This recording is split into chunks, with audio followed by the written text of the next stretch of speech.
right, well, let's go ahead and begin. Does everybody have a copy of the class notes? Here's one for you. All right. Just to start off, remember the research topics. The selection is still ongoing. I've had 2 people let me know what they wanted their research paper to be. So most of the topics are still available, but when you're ready to pick one, let me know. Are there any topics that somebody wants to reserve right now before we go on? Anybody picked theirs? Still thinking about it? All right. Well, get in touch when you know which one you want to do. I'm going to give you homework number 2 today, and that will be due next Wednesday. The in-class exercise and examples that we're going to work through today will inform how you do that homework number 2. So you'll have a week to finish that. So last time in class, we were working on in-class exercise 3 when we had to finish because we ran out of time. So before I collect those from you, I just wanted to go through some of the solutions and see if there was any need to discuss some of the things that we'd gone over. After we review that in-class exercise and I collect it from you, then we'll cover bacterial growth and microbial kinetics. Then we'll work an in-class exercise, and then you'll have a brief discussion with a visitor who's joining us in class today. Dr. Nancy Langton is a faculty member in the Lewis College of Business, and she's observing today's class, and so welcome, glad you could make it. She doesn't normally listen to wastewater lectures on Wednesday evenings, so yeah, I'm sure it'll be an eye-opening experience for her. So after she has her discussion with you, then we'll continue our discussion about aquatic biology. So, any questions about today's schedule? All right. Well, let's take a look at that in-class exercise that we were working on last time. So if you've got it there in front of you, we had 2 parts on that, and in the mixing portion, I was asking you to use the formula for velocity gradient to solve basically for the required mixing basin volume. And let me put the solutions on the board, and maybe that will stimulate discussion if when you were solving it you weren't able to get the correct answer. So for part A, the required volume for the rapid mix basin is 2.604 cubic meters. For part B, you were trying to find how much power is required to mix the liquid, 6176 watts. And part C, this one was the one that maybe you had to think a little bit more, and if you're not accustomed to units of power, that was a bit hard. What we're saying in part C is that there is 65% efficiency, and we're spending 12 cents per kilowatt hour. So if this mixing is happening 24 hours a day, in the end of a year, how much do we have to pay for electricity if we're continuously using 6.1 kilowatts? And it turns out that the expense of that will be $9,988.60 for continuous mixing. See lots of nodding heads. That's a good sign. All right. Any questions before we talk about the other part of that, which was settling? Okay. In the settling tank, what's the purpose of the settling tank? We spent the whole class period last week talking about preliminary treatment. So what is the objective when we've got the settling tank there?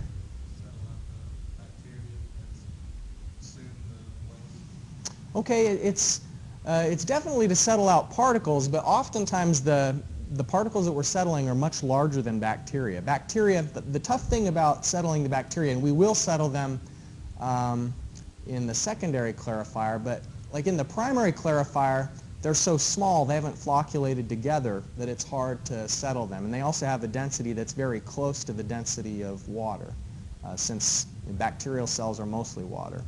And so the particles that we're settling most often in the primary clarifier would be grit or sometimes sand particles.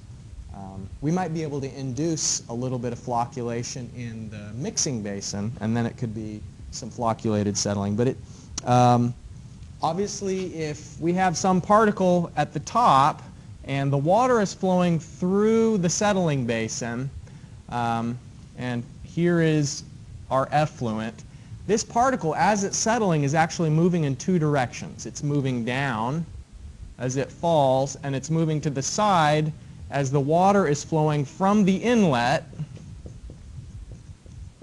towards the outlet.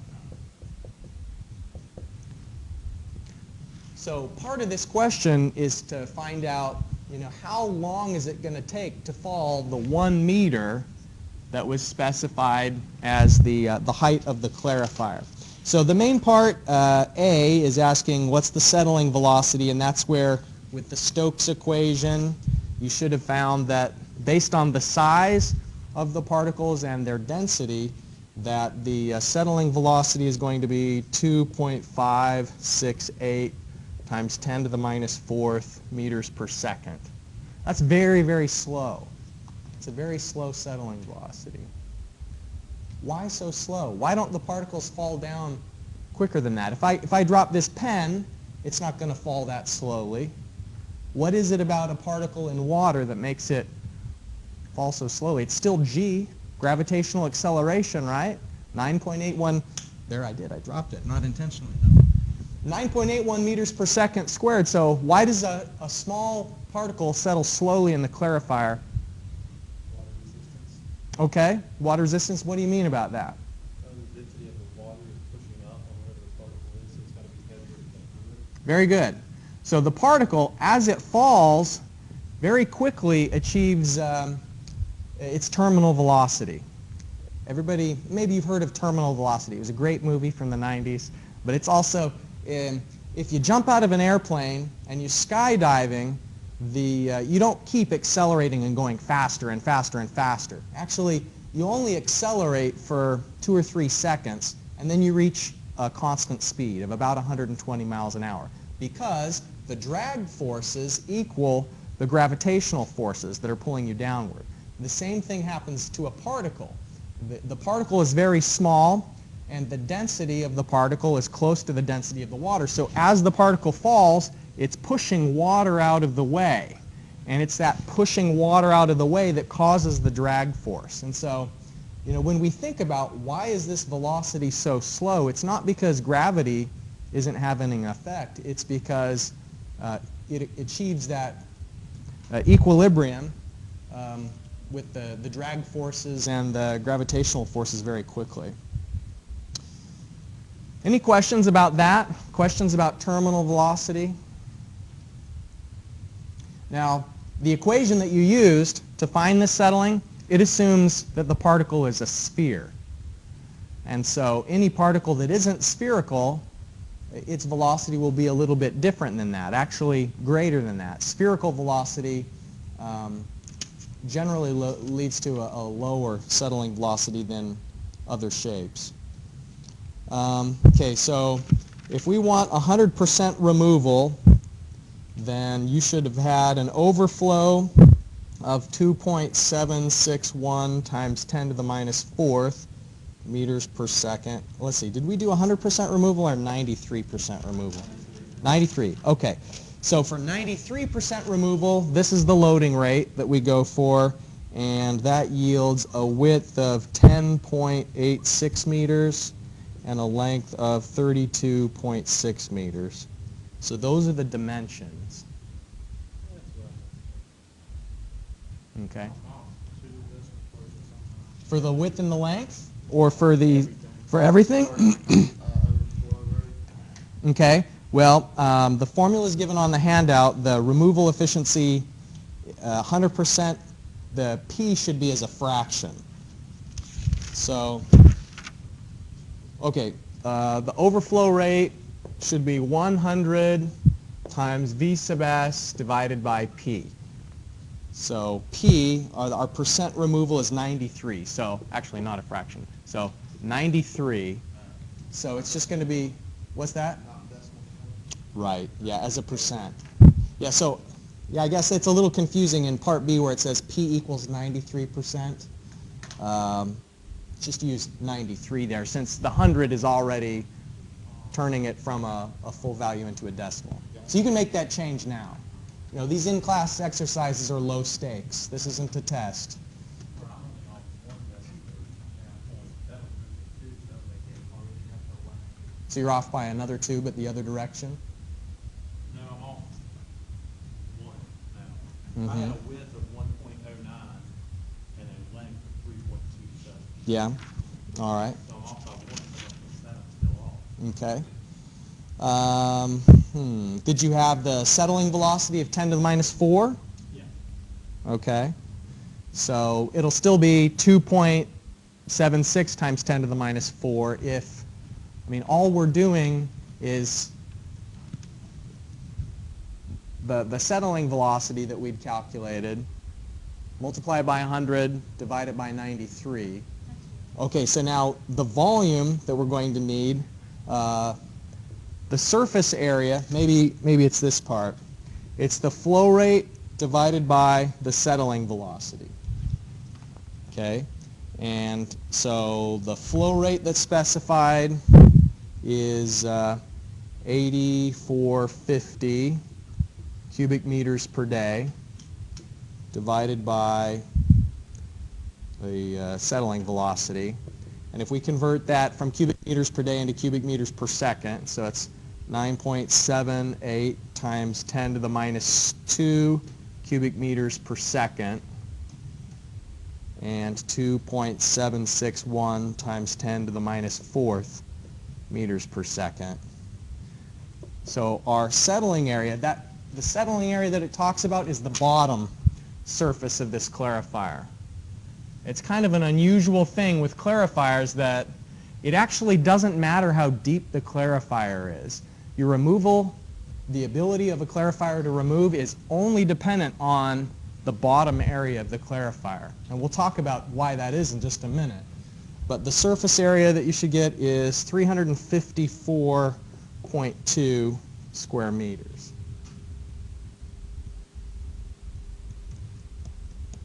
So this was our flow rate specified in the problem statement, and then the loading rate, V sub O.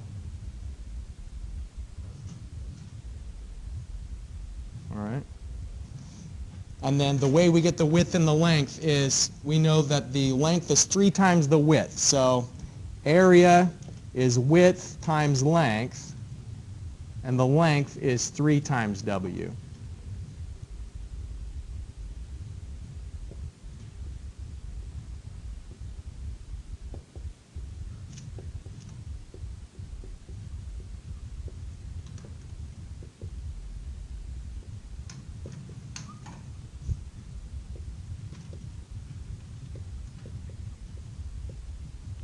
All right.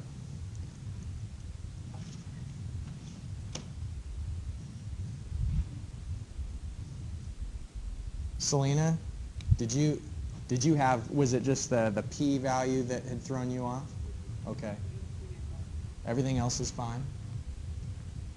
Any other questions about that clarifier? What was the final ratio? The ratio?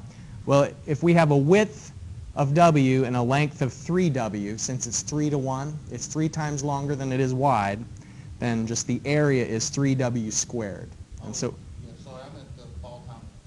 okay, so the fall time and the detention time. That's the kind of unique little trick I was hoping you'd pick up on. So let me do part C of that over here.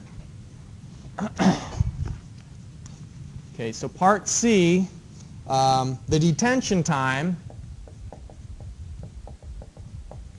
is how long does a water particle spend inside the clarifier. The detention time is just going to be the volume divided by the flow rate, Q. So the volume that we said is 354.2 meters is the area, the bottom area, and it's 1 meter deep. So it's just going to be 354 cubic meters. And the flow rate, the liquid flow rate through that is 9.78 times 10 to the negative 2 meters cubed per second. So when water goes into the clarifier, it'll spend 36.21 seconds inside of there before it exits. That's how long is the detention time. Now think about a particle that starts at the top. The fall time is going to be its terminal velocity downward, its settling velocity, and the length of 1 meter. So how long does it take to fall that 1 meter? So fall time is 1 meter divided by the settling velocity, 2.568 times 10 to the minus 4th meters per second. That's 3894 seconds. So in the problem I ask you, what's the ratio of detention time to fall time? So 3621 to 3894, that ratio is 0.93. Okay, so that sort of is familiar, right? The 93 is the same thing that we had over here. We started at the beginning assuming there would be 93% removal. And so what that means is there's two ways to solve the clarifier problem. You can either look at what percent of the particles hit the bottom of the clarifier before they reach the exit, or we can just look at it the other way that we already have. So the particle is falling down the same time it's moving to the side. So it's going down and to the side. And so a particle that is just barely removed would be those that are 93 centimeters above the bottom. But this top 7 centimeters, all the particles that are in there, they don't hit the bottom of the clarifier before it gets to the edge of the clarifier, and then it goes out through the outlet. Yeah. So that's not a coincidence. That's actually how these clarifiers work. And I said before, it doesn't matter how tall they are. If we made this clarifier 2 meters tall instead of 1 meter, in your mind you'd think, well, it's going to work better, right? Because it's taller. But, you know, it is good in that it increases your detention time, but then it's bad because the particles just have further to fall. So you're giving yourself more time for it to fall downward, but it's having to fall higher at the same exact rate. So there's no getting around that the clarifier sizing just depends strictly on the bottom area of the tank. All right. Well, let me collect those from you. I want to look them over and give you the in-class exercise points associated with that. Thank you. I don't think so.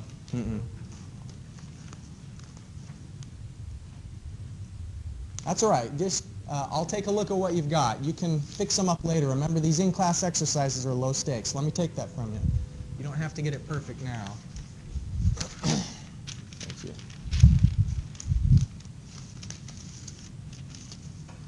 All right.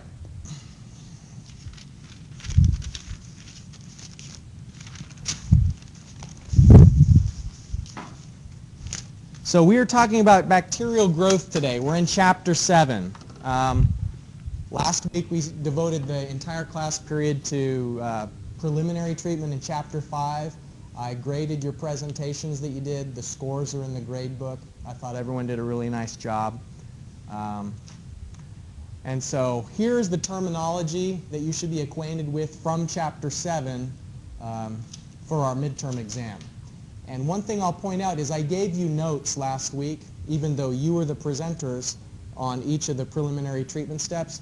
Take a look at, there was some Chapter 5 terminology. So we didn't talk about it in the class, but you know, there is a list of terms that you should be acquainted with before the midterm exam from Chapter 5. And here are the ones from Chapter 7. So we're talking about secondary treatment in Chapters 7 and 8. We're going to spend the whole rest of the semester in essentially Chapters 7 and 8. We'll just pick up a few lectures towards the end on advanced treatment, but really the bulk of where we'll spend our time from now is in those two chapters. Chapter 7 is more laying the foundation of theory of secondary treatment, and then Chapter 8 is sizing and design. So biological treatment, what we're trying to do essentially is take wastewater, and here's a picture of wastewater in an aeration basin, And you can tell, maybe not as much since it's not very, it's a little bright in here, but you know, there's a thick chocolatey color to the wastewater here. There's a lot of suspended solids in it. It's not ready for discharge into a stream. And at the end, when we have water coming out of a clarifier, it's very clear. And you can tell that this water has a lot lower turbidity than the water that is inside the aeration basin. And so if we want to put it into a list, our objectives are, number one, to remove the BOD. And specifically, the dissolved and the particulate BOD. In primary treatment, where we're settling things and allowing grease and oil to float, that removes most of the BOD that gets removed in primary treatment is particulate BOD, but dissolved is, if we use the analogy of sugar again, that if you added sugar to a river, it's going to stimulate microbial activity and they'll start using up the dissolved oxygen. That's dissolved BOD, can be any sort of a starch or a substrate that the bacteria are going to grow on. So we want to get that out of the water. We also want to capture suspended solids, and there's going to be more suspended solids coming out of the aeration basin than go in. And that's kind of something that seems unfamiliar at first when we look at the process diagram and we think, actually, the suspended solids is worse in the effluent than it is in the influent. But it turns out that that's okay, because the suspended solids that come out of the clarifier settle very easily. And they can be removed in the secondary clarifier. The other two things is that there's nutrients in there, like phosphorus and nitrogen. And if those nutrients aren't removed from the wastewater, then they'll stimulate aquatic growth downstream. They'll cause algal blooms. And there's a lot of news reports about, you know, red tide in the Gulf of Mexico.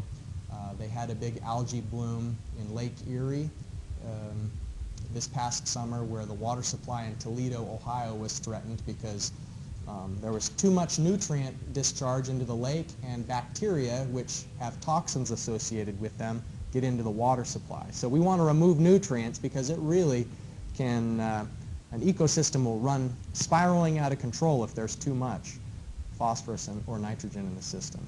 And the other thing is, and we're not very good at it in secondary treatment, there are other steps later on, but where possible we want to remove trace organics. And what that means, trace organics are things like gasoline, pesticides, fertilizers. Those are the trace organics, and then heavy metals like lead and mercury. All right, so here's our process diagram. Last week we talked about preliminary treatment, which includes the bar rack, which is removing screenings, the grit chamber, primary clarifier. These first three boxes are the primary and preliminary treatment. What we'll focus on the majority of Chapter 7 and 8 is this aeration tank secondary clarifier loop. And you can see that there's a loop here where the sludge that we're collecting from the bottom of the secondary clarifier is returned to the aeration tank. And as it's returned, it's activated, which means that the bacteria that are in that sludge are very hungry.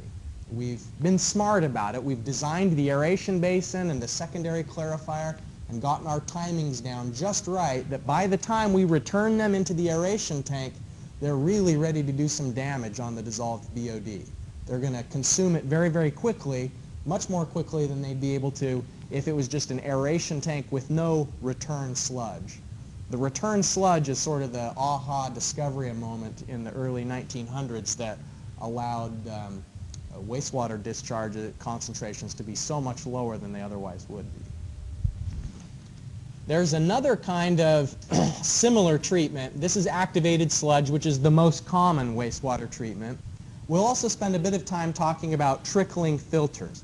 It has the same objective as activated sludge, but in the case of a trickling filter, what we're trying to do is instead of adding air to a tank full of water, in a trickling filter we're going to pour water on the top of media like a packed rocks or plastic pellets, and the water just trickles over that media, and it has air in it naturally. So we don't have to necessarily force feed air in the same way that we do in an aeration basin. You'll notice that here's a little bacteria. Bacteria is a key ingredient of both of these processes. And the purpose of us focusing on aquatic biology today is to understand a little bit about, what is the nature of these bacteria inside the aeration basin and the trickling filter. How quickly do they work?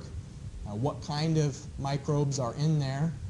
You can actually know how healthy an aeration basin is by looking for certain key indicator organisms.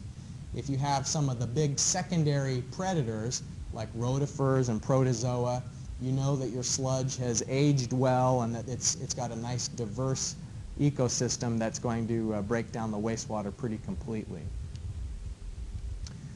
All right, so if we are focusing on bacteria and trying to understand how they behave, one of the things we need to be able to characterize is how quickly those populations grow. And the way that bacteria grow is by dividing. And so it's binary fission when they divide. One bacteria, when it reproduces, will split into 2 bacteria, which reproduces and splits into 4. And so there's a very repeatable pattern of growth. And we can model that growth pattern with the equation that the population at any point, P, is the initial population, P naught, times 2 to the n, where n is the number of generations that there have been. A generation is when you go from 1 to 2, from 2 to 4. Each one of those jumps is a generation. So just to illustrate how those calculations work, what we'll do is just take a look at a quick example where we have an initial concentration inside of an aeration basin of 4.5 times 10 to the 6th bacteria per milliliter of wastewater. And inside the aeration basin, we can do an assay and find out that there's 2.3 times 10 to the 9th of these bacteria per milliliter. And so our P naught, our initial population, is this number. And our population after 4.5 days of average mean cell residence time, theta sub c, that's a variable that means how long the bacteria spend inside of the reactor. So on average, before it exits the reactor, it's spending 4.5 days inside of there. So let's do the calculations. Let's just apply this formula to find out how many generations does it take to go from this number, the inflow population, to the concentration inside the tank. And then we'll see what that tells us about how long it takes for those bacteria to reproduce.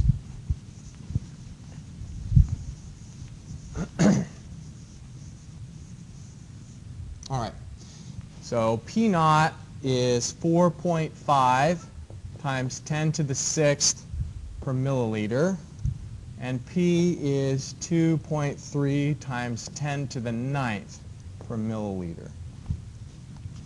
If we rearrange our original equation where log P is log P naught plus n times log of 2, we can solve that for n, and it works out to be that the number of generations is the ratio of P to P naught. Take the log of that ratio and then the log of 2 in the denominator. Okay, so we started off with 2.3 times 10 to the 9th is the effluent concentration, and 4.5 times 10 to the 6th is the inflow concentration. And log of 2 is 0.30103. Okay, so do that calculation, and how many generations is it? 9? 9 generations? That's right. Yeah. 9 generations. So another way to do this, if you open up Excel, if you just put in this number and then it doubles, how many rows would it be until it had doubled so many times that you're at 2.3 times 10 to the 9th. Yeah, each time it doubles, because however many there are, splits in half. Okay, so that's the first part there, 9 generations. How long does it take for the new cells to divide again? Okay, if we are having 9 generations in 4.5 days, that means that we're getting 0.5 days per generation. What that basically means is every 12 hours after the cell has split, it's going to split again. And this is just for purposes of illustration. The reality is that the bacteria that are in a wastewater treatment plant divide much more quickly than that. They're very active. They have an extremely short life cycle. And that's to our benefit. We want them dividing as quick as they can because we can eventually settle those bacteria out of solution. We can't settle soluble BOD out of solution because it's dissolved. Any questions about this example? Okay.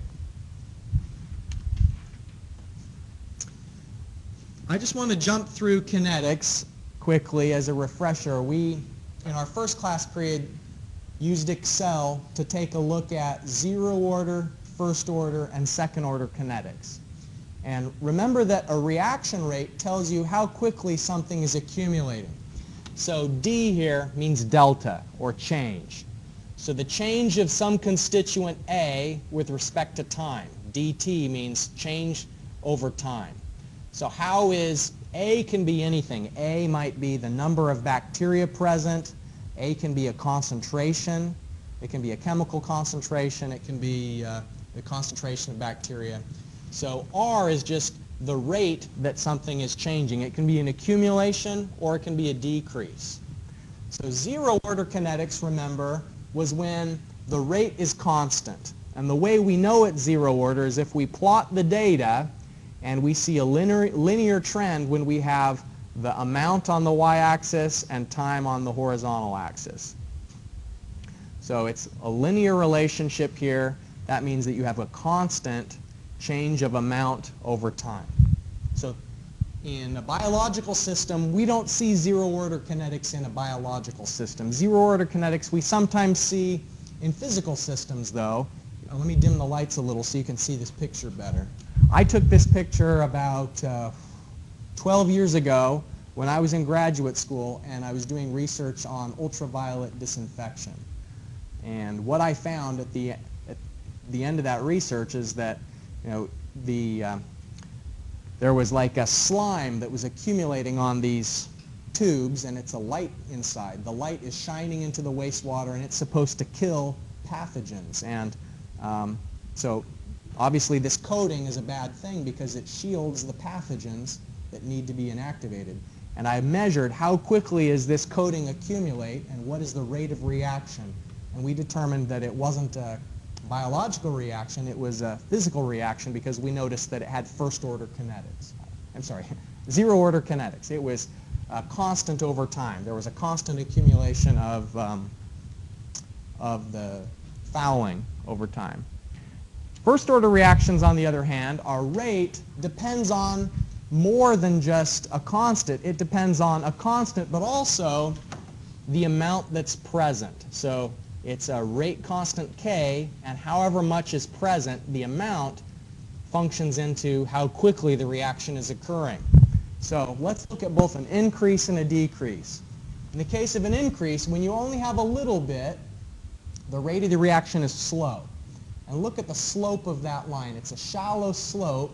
It's not increasing very quickly.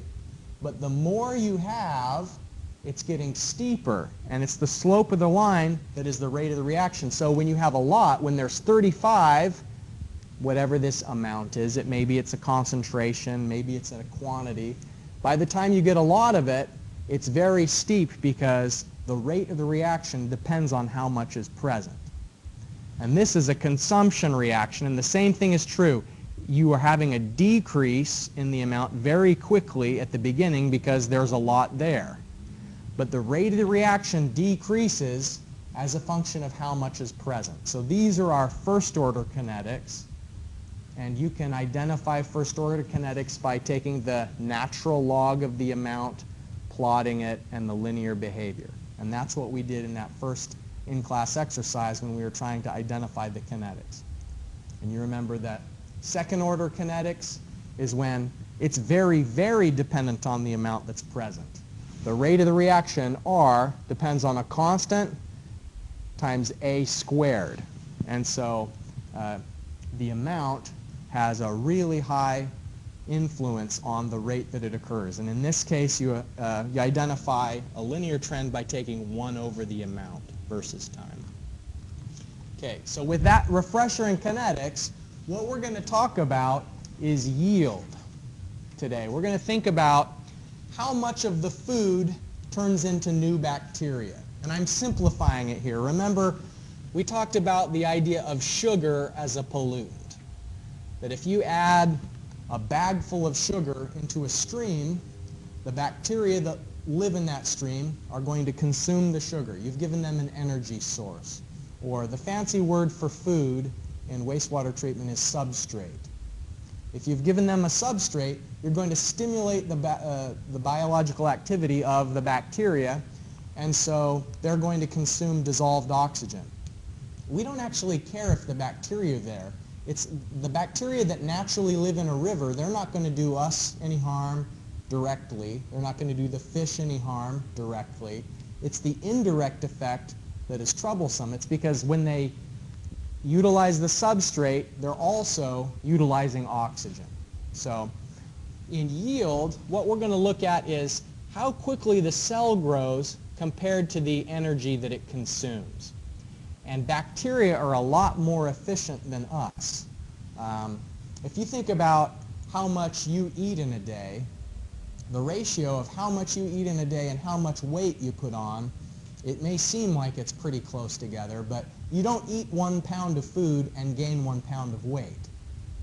The bacteria, on the other hand, have a very high yield. Much of what they consume ends up as new growth because they're dividing so regularly.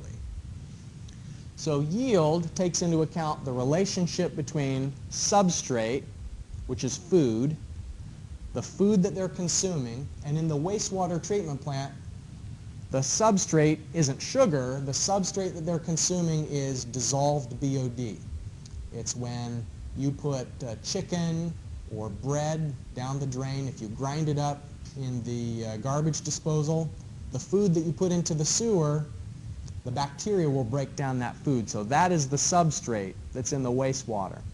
And so we want to find out how much of the energy they consume compares to the new growth. And it can be, the food can be many different things. It can be sugar. Here's the formula for sugar.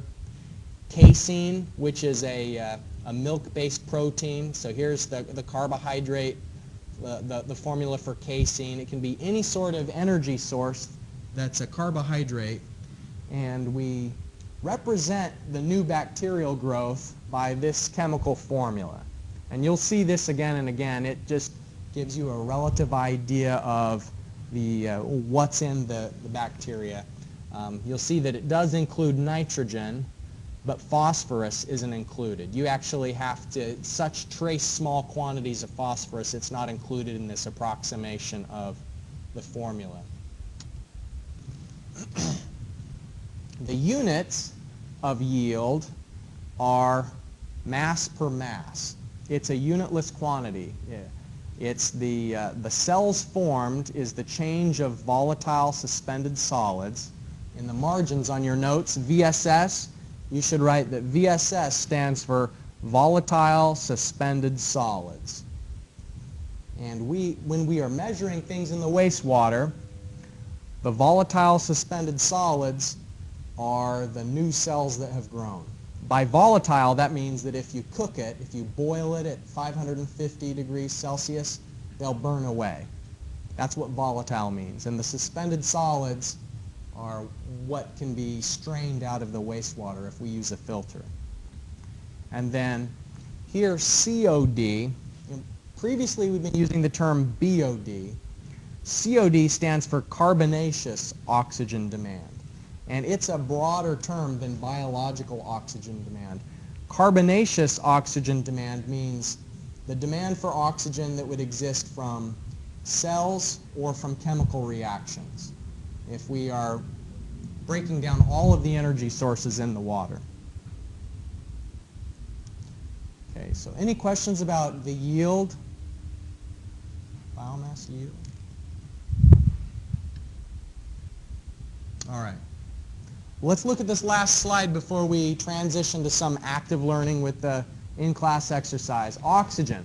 So we're saying that there's a balance between the food they eat and the oxygen they consume. This is the consequence of adding a pollutant into the stream. Why we want to avoid putting raw wastewater into the Ohio River is that you're going to deplete the dissolved oxygen. And so how much oxygen gets used by the bacteria when they're doing their thing, when they're breaking down the substrate, depends on what substrate they're depleting. It depends on the biomass itself.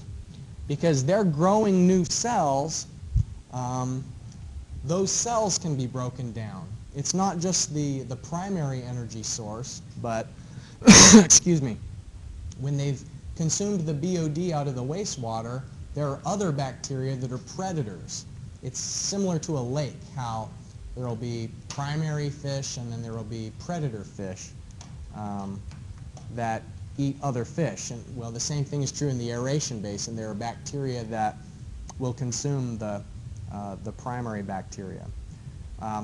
So we have the statistic repeated in the book that it says that when you form new biomass, new cells have a carbonaceous oxygen demand of 1.42 grams per gram of biomass. So every gram of cells, if you break down that gram of cell, you're going to need additional oxygen, not only to break down the original BOD that was present, but when the cells are growing, then you have to break down those other cells as well. So we have this chemical formula that's given to us, and I wanted to show you where that 1.42 statistic comes from. Like, why is it that you need 1.42 grams of oxygen to consume 1 gram of VSS? So you don't have a periodic table with you, right? Nobody has it? It may be in the text. I think we can probably do without it. Tell me, what's the molecular weight of carbon? 12. All right, so carbon is 12. What's the molecular weight of hydrogen? 1. What's the molecular weight of nitrogen? 14. All right, good. Oxygen? 16. All right. So what's the molecular weight of cells?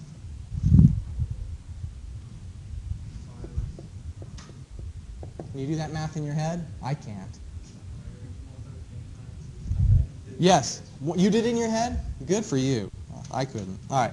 I did it on paper earlier.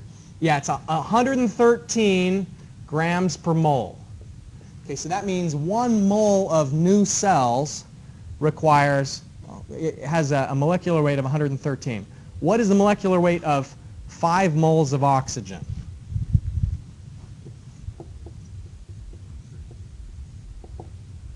$160, right. So 5 times 32, since it's 2 oxygens, is 160.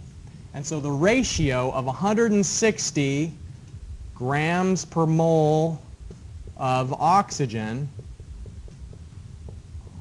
per 113 grams per mole of cells. We're going to have so many different names for the bacteria that live in the wastewater. Sometimes we'll call it cells. Sometimes we'll call it biomass. Sometimes we'll call it volatile suspended solids. We have really bizarre names for it. Here's one of my favorite, MLVSS. Do you know what that one stands for?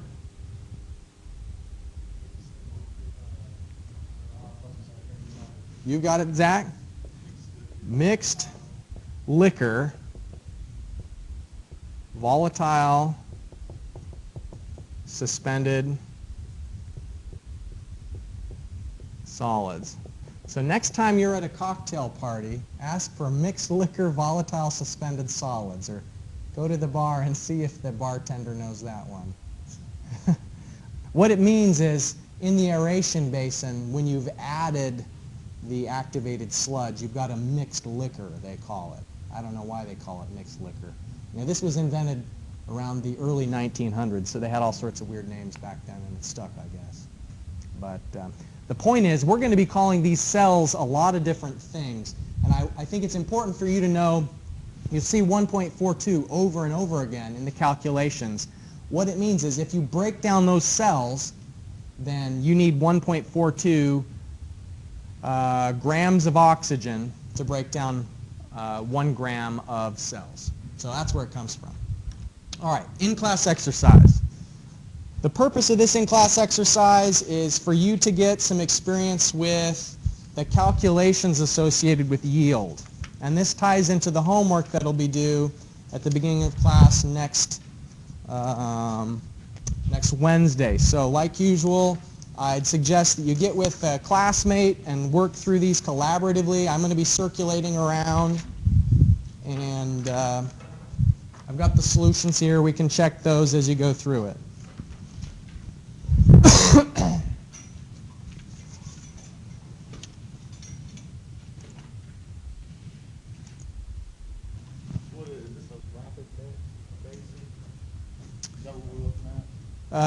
No, this is actually an aeration basin with no recycle. Yeah, right. I mean, yeah, it's not to scale. It looks like a rapid mix basin because the propeller is so big relative to the tank, but it's meant to represent an aeration basin. In part C, I threw out a term here, oxygen transfer efficiency.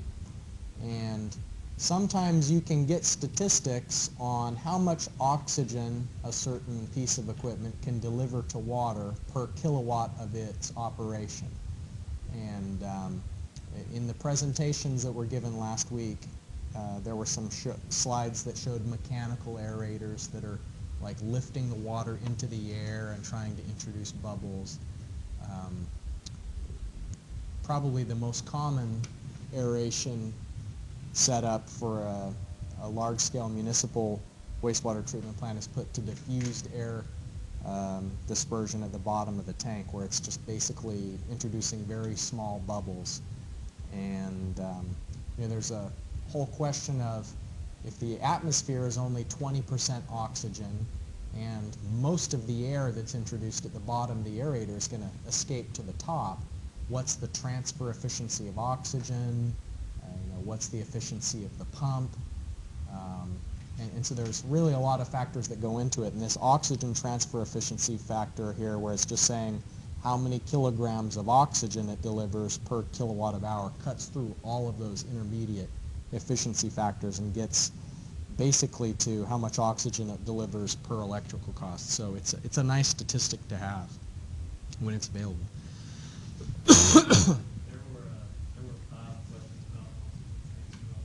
Really? That is big. Yeah. Hopefully you studied for that section, right? Those were 5 questions those were 5 that worried me. Yeah.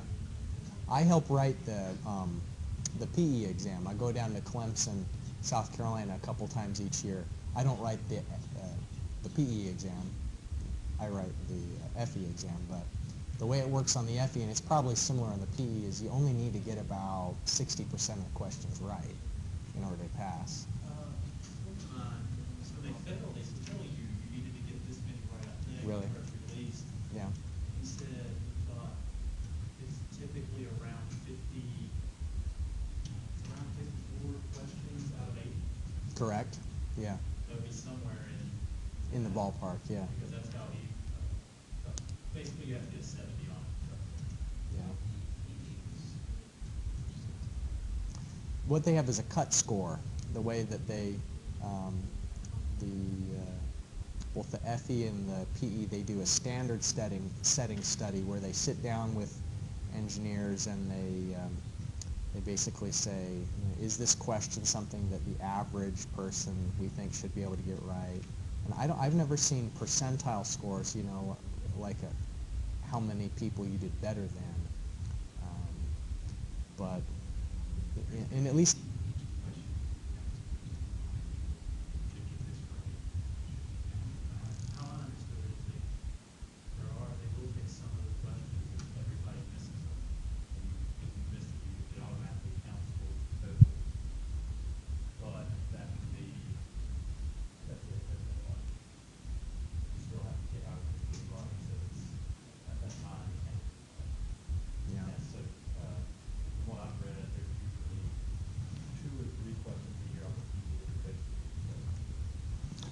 sometimes they have a multi-key, like they realize the problem was in error, so they'll give everyone credit for it. Those are pretty rare, considering. PE's open book, isn't it? Yeah. Just bring whatever you want to bring, Yeah. go for it. Yeah. I had a stack of books. Yeah, I just brought the Lindbergh reference manual. That was the only thing I used. The book isn't going to save you if you don't. I used the Lindbergh reference manual, and I had a little bit of environmental engineering. Yeah. You listen with the highways version of it, they just took the master Yeah. all on script. Yeah. What's Eventually they're going to try and move it over to the computer, and then there will be probably a standard reference manual, because in a closed environment exam where it's computerized, you can't take a bunch of things because they're worried about exam security. So it'll get to the point where you don't have to take all those books, and I'll just give you the equations. Well, what is your piece, Sam? What you taking environmental? I actually took hydraulics. Hydraulics. Mhm.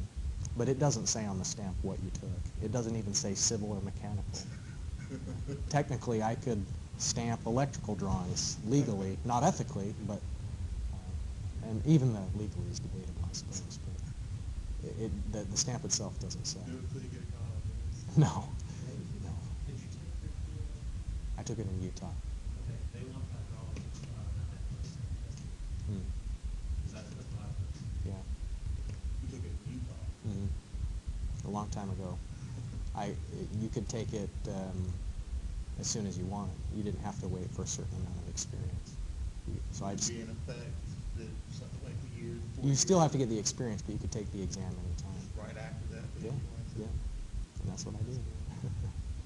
I forgot my calculator on exam day. So I ran across the street to a hotel, and they offered me their add, subtract, multiply, divide calculator. So I took the first half of the PE exam with that. And then at lunch ran and bought myself a calculator. Oh, man. Still passed the first round? Yeah. But it was pretty stressful. All right, enough war stories about the exam. Part D. This reactor is not taking out much oxygen demand. Okay, so remember, the whole point of secondary treatment is we want to make it so that we don't put oxygen demand in the river. Why do we want to avoid putting oxygen demand in the river? Yep.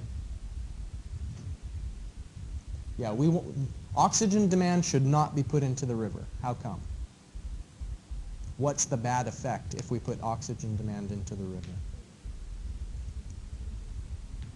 BOD is the oxygen demand. So what? Why not put oxygen demand in the river? What is the problem if we do put it in? Bacterial form that we talked about. Okay. And what were you going to say? Okay. And it will bring the dissolved oxygen too low, and it will kill the fish. If you remove all the dissolved oxygen from the river, it kills the fish. So here you can see there's still a lot of oxygen demand coming out, even though we went from 300 down to 15 in the COD. COD is very similar to BOD. So imagine if you had a wastewater with 300 milligrams per liter of BOD, and you did all this work, and you get it down to just 15 milligrams per liter of BOD, but there's still a ton of oxygen demand in the VSS. So how do we reconcile that? That we went to all this effort to remove the COD, but the oxygen demand is still there in the form of volatile suspended solids. Is it a problem, or is it okay? Was this whole process pointless, or is it a good thing that we just did? It is a good thing. It's not pointless, even though that oxygen demand is still there, but it's not going to get into the river. That oxygen demand is not going to get into the river like it would have if we left it as COD. Why not? Exactly right. It's because we're going to get it out. This VSS, it will settle. The COD wouldn't settle. And so in the beginning, when it came in, all of the oxygen demand was COD. It's dissolved. 300 was dissolved. Now there's only 15 that's dissolved. And so the dissolved oxygen demand is very low. But the VSS can be settled. In the clarifier, it will settle to the bottom. We'll remove the sludge and dispose of that somewhere else. We'll digest it, dry it, and landfill it. So all of the oxygen demand, that it seems like, if you look at the difference, is small. And at first glance, it seems like we had a ton of oxygen demand, and we still have a ton of oxygen demand. But we transformed it. Now it's cellular mass that can be settled out. So exactly right. It's going to be in the sludge, and we can get rid of the sludge. Here is a diagram that shows the rate that food gets used. Substrate, remember, is food. Substrate is a fancy word for the energy source that's used by the bacteria. And in the beginning, it's not using it very quickly. In the lag phase, the substrate is decreasing slowly, but then now the food is consumed very, very quickly, and when the food supply runs short, then it starts to slow down a little bit. So here it's showing the concentration of biomass, and then it's showing here is the concentration of the substrate. Why does the concentration of biomass start going down? Why doesn't it keep... The food is gone, right. So how come it doesn't just stay steady? Why is it going down instead of steady? What's that? Death, right. Yes, some of the cells are dying, or if you think about it, they are losing weight. It's like if I'm eating a lot of food, I get heavier and heavier, but then I run out of food, and now I'm starting to lose some weight. The population of bacteria, the biomass, goes through a similar experience during the death phases. So what do you think if this is in a batch, which means if you put food and bacteria in a tank, that's what would happen. But we don't have a batch in an aeration basin. It's steady state. So we can actually pick any one of the phases depending on how long the cells spend inside of the reactor. So do we want to keep our reactor so that on average the cells are in the lag phase, or exponential growth, or stationary, or death? Like, what should we try to target? What's going to be best for what we're trying to accomplish?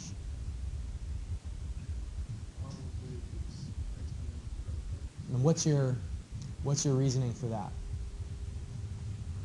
I mean, where there's plenty of food, Mm-hmm. they're able to, they're eating most of the food in that phase. Yeah. That's where all the food. Once you get in the beginning, there's not much food there. At the end, there's no food there. So you don't want to make it so that they're starved. So you don't want to be in the death phase, because they're starving in the death phase. In the lag phase, they're not using substrate very quickly. The whole point is we want them to use as much BOD as quickly as possible. We just want to convert the soluble BOD into body mass, because we can settle body mass, we can't settle soluble BOD. So we want this line to be as steep as possible. So you look, where is the line as steep as possible? That's where you want to operate. You want the bacteria to be growing as quickly as possible. So, you know, in a pilot study, when you're designing a wastewater treatment plant, they'll do a lot of kinetic studies to try and find out what are the optimal temperature conditions, what are the optimal sludge age. There's a lot of parameters that we fine-tune to try and get our population so that it is in maximum exponential growth. Here's an equation that is in Chapter 7, Section 5, and it's a pretty long one. We're not going to solve any problems that use this equation, which is probably a relief, right? This is actually more of a theoretical equation. Later on, when we get to Chapter 8, we'll use some simplifications of this for design. You know, we'll make assumptions and cancel some of the terms out. We'll group some of the terms together. But the reason why I put this up is I wanted to talk about what are the factors that influence the substrate utilization rate. By the way, who can refresh our memory of what substrate means? That's a fancy word for what? Food. So food utilization rate. It's how quickly are the bacteria eating. We want them to eat as quickly as possible. And so what does it depend on? All right, it depends on the growth rate of heterotrophic bacteria. So every different kind of bacteria has its own individual growth rate. So if you have slow-growing bacteria, then the rate of food use is going to be low as well. And it makes sense. We saw that on the previous slide, that we want this food to be going down as fast as possible. If it's the bacteria that are consuming the food, obviously there's going to be a close relationship between how quickly the bacteria grow and how quickly the food goes down. So that's one of the factors. The other key factors that I wanted to point out is that it also depends on the concentration of the substrate itself. So S sub S, BS means biologically soluble. And then remember, COD was carbonaceous oxygen demand. So it means the dissolved oxygen demand. So it's how quickly the bacteria naturally grow, the concentration of food. S naught is the concentration of dissolved oxygen, because if there's no dissolved oxygen for the bacteria, they can't grow. They need food and oxygen in order to grow. And so both of those come into account. And then some of the other factors here, NH is talking about the concentration of ammonia, nitrogen, because if you go to the formula for cells, you'll remember that nitrogen was one of the nutrients that's critical for cells to grow.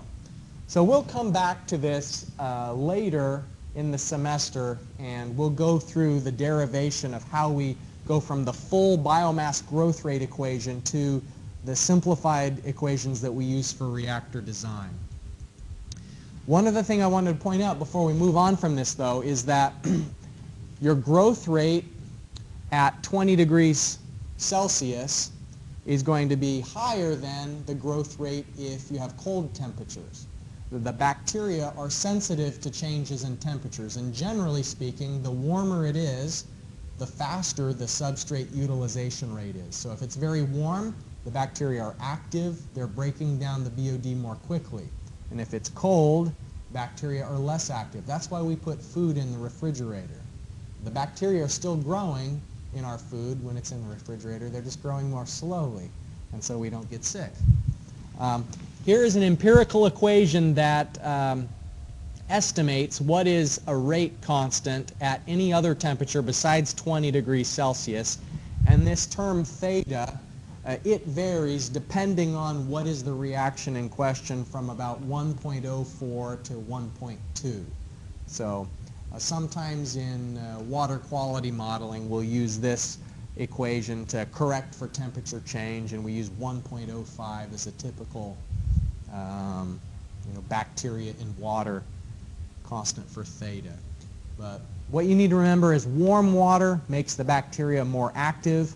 Cold conditions decrease the rate of substrate utilization. Discussion with visitor, you already did. All right. Let's break down the different types of bacteria into some categories. And one way to distinguish between bacterial types is whether or not they have a nucleus.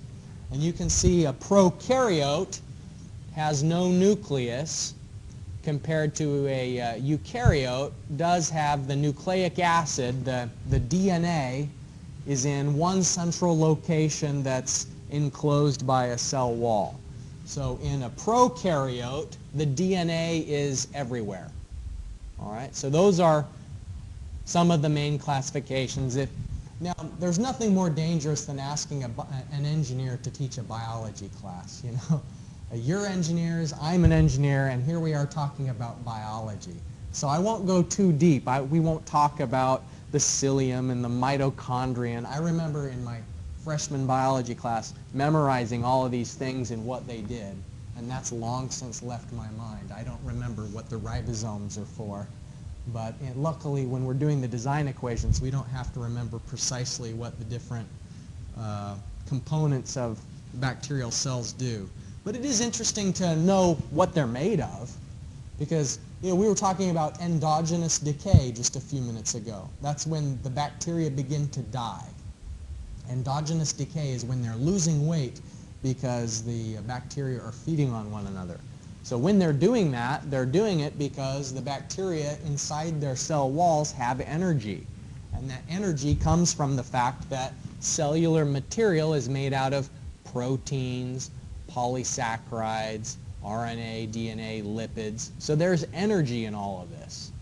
So cellular material is itself contains energy. And that's why it requires 1.42 grams of oxygen to break down a gram of cells, is because the cells has these things in it that have an oxygen demand. If you're going to oxidize these constituents, the carbon in here, if you're going to turn it into CO2, you need oxygen to turn carbon into CO2, whether it's coal or whether it's carbon that is inside of a bacteria.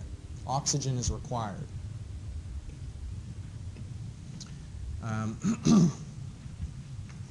So we start off with organic material of the forms that's in the sewer, oxygen, nitrogen, phosphorus, these trace nutrients, and then the microbes do the transformation into new cells, which we like because the new cells can settle to the bottom of the clarifier.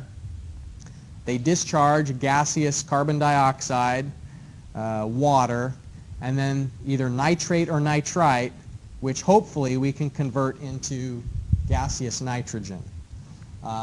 So these trace nutrients of nitrogen and phosphorus, they don't have to be in very high concentrations. I think the ratios are on a subsequent slide of how much is required, but the main things that we classify different types of cells into is where they get their energy from.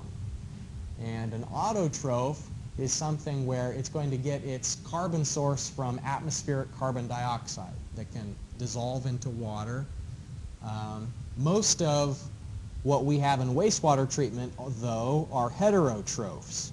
The heterotrophs are the things that are using organic matter as their carbon source. Now, energy is another way of classifying the divisions between bacteria. Some bacteria can use photosynthesis as a source of energy. Others will use oxidation reduction for ammonia. But remember, it's the heterotrophs that are most common in wastewater treatment because those are the ones that naturally will exist in a system where we're breaking down carbon. And so they'll oxidize organic matter aerobically, and aerobically means with oxygen. And in an anaerobic environment, then they'll ferment organic matter. So we can break heterotrophs down into into aerobic and into anaerobic classifications. So here's just a diagram that shows the difference in what's going in and what's going out of a heterotrophic aerobic bacteria. So you can see that if it's using oxygen, what comes out, the end product is carbon dioxide as a gas and water. By contrast, an anaerobic reaction, which would happen in maybe sludge digestion or in certain stages of wastewater treatment, maybe will starve the bacteria of oxygen on purpose because it does something good for us. It helps remove nitrogen. So when we have those periods of anaerobic respiration, different types of bacteria take over, and what they'll form in anaerobic conditions, you'll see that actually here is a high energy molecule. We get methane coming out of that. And in sludge digestion, sometimes they can generate enough methane that they'll use that gas to warm up the sludge, and then it actually goes much more quickly. And so it's not actually generating enough energy to run the whole wastewater treatment plant, but they generate enough energy to warm up the liquid so that the process is faster than it otherwise would be. Now here you can see an aerobic autotrophic bacteria, and here instead of using an organic compound, it's using carbon dioxide as its carbon source, and it's fixing that. So we've talked about differences between aerobic and anaerobic. Anaerobic means that there's not free or bound oxygen. Actually, there's something in between aerobic and anaerobic. Those are the two extremes. Aerobic means that there's free oxygen present, and anaerobic means that there's no oxygen present, neither free oxygen nor bound in other molecules. But then there's something that's also called anoxic. And anoxic means there isn't O2, so there's no O2, but there is oxygen in other forms. Like oxygen may be in other molecules in anoxic conditions. You can find it in a chemical reaction, but the biological processes aren't going to use it if it's not free oxygen. So we'll return to the differences between aerobic, anoxic, and anaerobic when we get into the nitrogen cycle.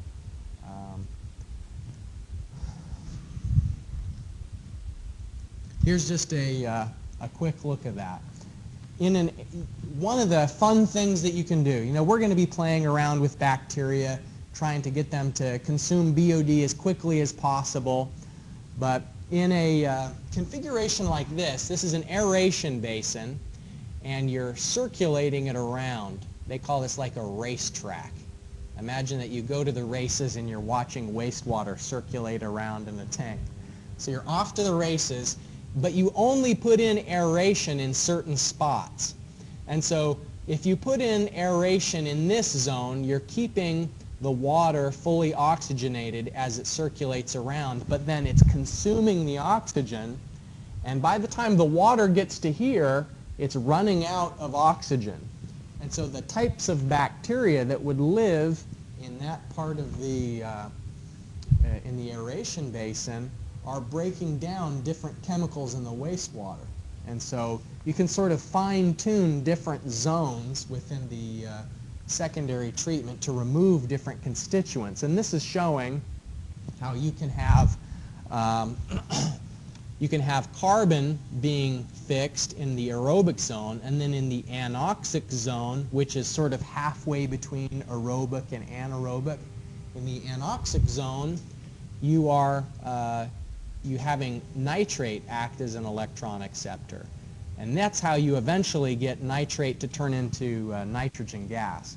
We'll go into the details of that, but this table is pretty interesting that's showing if you have a fully anaerobic growth conditions, you have a very low yield here. That the 0.05 grams of volatile suspended solids per gram of COD. And so it's a very slow process. Anaerobic bacteria are usually very, very sluggish. And sludge digestion may take a month or 2 months. It's a very slow process compared to, in the aeration basin, the bacteria that do have oxygen, they're working very quickly. And in the order of maybe the water 12 hours, a couple of days would be a residence time in an aeration basin. So there's a huge range in yields that's partly related to how quickly the bacteria are growing. We've been saying bacteria almost exclusively when we talk about the microorganisms that are inside of the wastewater treatment, but there are some other ones that are pretty important as well.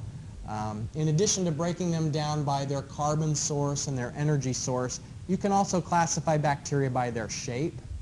And in a wastewater treatment plant, the most efficient for breaking down BOD are the cylindrical or rod-shaped bacteria, but there will be other ones as well. There will be spherical shapes, helical-shaped bacteria, but the most common are just rod-shaped bacteria.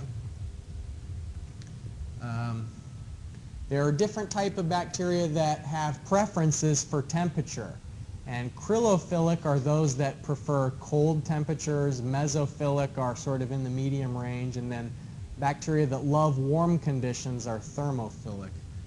It's pretty uncommon to have wastewater this warm, but thermophilic bacteria can grow in hot pools or springs that are coming out of geological formations that are heated.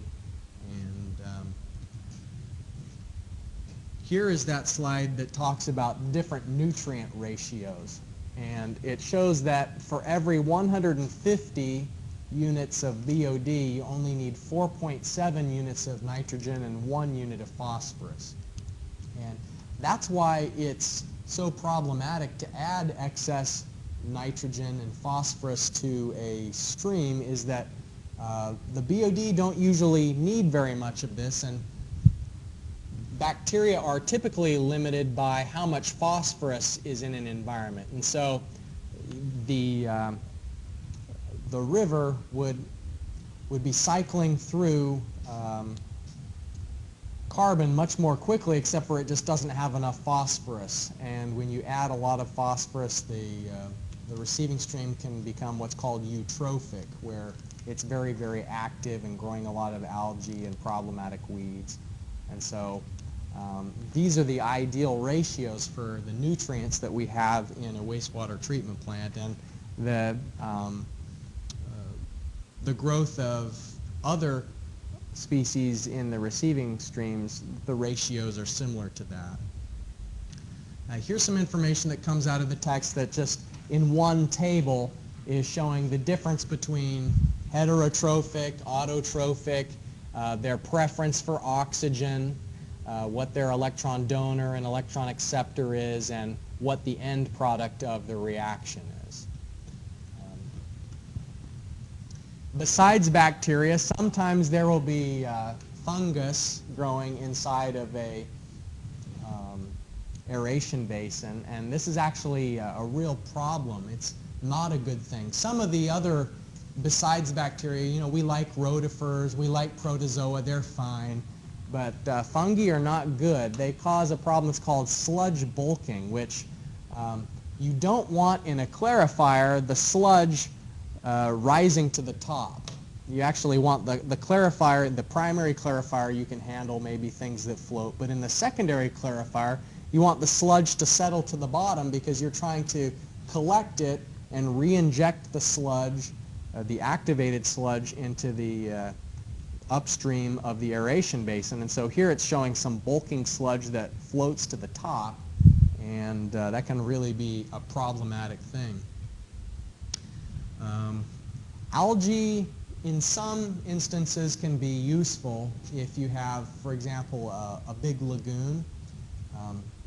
In rural areas, sometimes they don't have to use aeration basins. They have enough available land that they'll put in a really large lagoon, and natural aeration from breezes can turn over the water, and it just breaks down really slowly over time. And in the lagoon, having algae is another way of delivering oxygen to the water. And so algae come in a huge range of different shapes and colors and configurations. They, as I mentioned, can be useful in stabilization ponds, and if you can extract the algae, that can be a way of removing nutrients. Like you're basically harvesting something that's dissolved by getting it into a settleable physical mass. And so if you remove the algae through skimming or filtering, then you're removing the nutrient that's bound inside of the algae. And the text has a few pictures of different types of algae and all the different shapes that they take. So there's a huge variety there. Protozoa are higher level that are often able to move around. The flagellated protozoa have this whip-like device in the back, and they're called free swimmers. These are known as secondary feeders. As secondary feeders, you wouldn't have protozoa in a wastewater treatment plant that's just getting started, or one that has a very short residence time. These have to be given time to grow and develop and begin acting as predators on the bacteria that are breaking down the BOD. These don't break down BOD directly. They break it down by consuming some of the primary feeders in the system. There's a video of some ciliated protozoa that I thought was pretty interesting. Let's pull it up. It doesn't have good aerobics music like the Muffin Monster did, but it's still, if I remember correctly, this video has some very soothing music that they're playing in the background while the, I think it's a scanning electron microscope that they've colorized. Right here, let's see.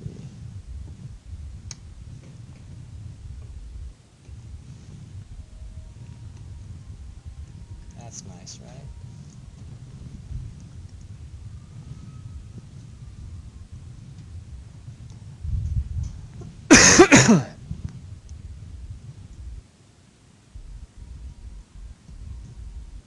This late at night with the flute music going, you may fall asleep, right? Yeah. All right, so you can see that they are able to move around. That puts them at an advantage over the primary feeders, because the primary feeders don't have any way to move. They're just floating. So these are some pretty sophisticated predators here.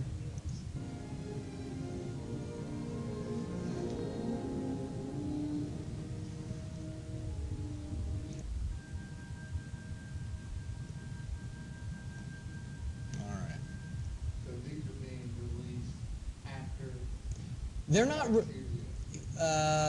when you mean released, what do you mean? Well, I mean, they're being entered into the system. They're just sort of naturally growing. It's not like you have to add them in there for them to be there. They'll develop over time, but they're not there to begin with. It's sort of, it takes a while for them to become established. They're in the effluent, yes, and so when we disinfect the effluent by adding chlorine or shining UV irradiation, then they'll be killed in the effluent. But usually they're not pathogens. Some of them are, but protozoa like Cryptosporidium and Giardia, those will cause disease in humans. But many of them aren't human pathogens. So what exactly is the protozoa doing? What's it doing? Yeah. It's consuming other bacteria. Bacteria that was in the primary phase. And the bacteria that are the bulk of the cellular mass that's in the aeration basin. I mean, the protozoa is a very small fraction of the bacteria that are, of the microorganisms that are in the secondary treatment. You know, like 99% of them are going to be primary feeders that live on the soluble BOD, and then a very small fraction will be these. But these are the indicators that things are going well. Like if you've got a predator, it's kind of like in a pond. If you've got a pond with, you know, crappie and sunfish, that's fine. But then, like, if you can have a pond that sustains pike, and you know you've got a really diverse ecosystem there, like if you've got some predator fish. So here's some pictures of different protozoa. And rotifers, I guess you could say in a way, rotifers are near the top of the food chain in a wastewater treatment plant. At the very top is water bears, which I don't have any pictures of today, but we'll talk about water bears later. I think I've got them in a different presentation. Very effective at consuming dispersed and flocculated bacteria. They're great, but they don't constitute a big enough percentage of the population to really cause a huge decrease in the BOD for most systems. So, all right, so that was the last slide that was in your notes, right? All right, we've gone the full time, the first 3 lectures, and so I think we'll probably be able to quit a little bit early with a clear conscience tonight. Just remember, if we go back to our announcements here one last time, that the homework assignment, which I haven't given you yet, here it is. Homework assignment is due the beginning of class next week. Now you keep the in-class exercise because the in-class exercise will help you for part of this. The example we did with the population growth will tie into the first one. And then question 3 on the homework, I give you a hint. Take a look at example 7.5. That'll help you out if you look at example 7.5. So I think between the in-class exercise, the example that we worked in class, and this textbook example, you should be able to go through the homework. Of course, I'm more than happy to help you out. If you want to come by my office or send me an email, I'll do my best. So that's